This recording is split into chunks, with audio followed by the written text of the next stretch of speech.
Secondary చదువుతుంది. దాన్ని హాస్టల్లో కేర్ టేకర్ గా అంటే జాయిన్ చేయించడానికి వచ్చారు. తర్వాత వాళ్ళ వైఫ్ పనిశ్రీ అనే ఆమె వార్డెన్ గా జాయిన్ చేయించడానికి వచ్చారు.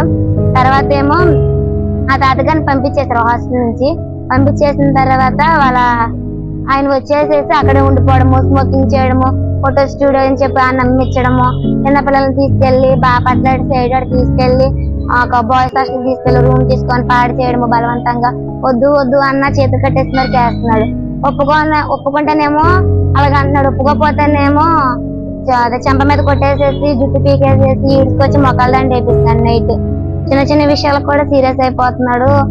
ఏంటో మళ్ళీ ఏంటో మీ బాయ్ ఫ్రెండ్స్ ఉంటే చెప్పండి, అక్కడ తిప్పుతాను ఇక్కడ తిప్పుతాను, ఎదుర్కొన్న అపార్ట్మెంట్ లో రూమ్లు ఇస్తాను, ఆ రూమ్ లో పంపిస్తే ఈ రూమ్ లో పంపిస్తాను, పోలీసు వాళ్ళతో నేను మాట్లాడి చుట్టూరు కాపలా పెట్టిస్తాను, ఇష్టం ఉంటే చెప్పండి, 5 అని చెప్పి అంటున్నాడు సార్.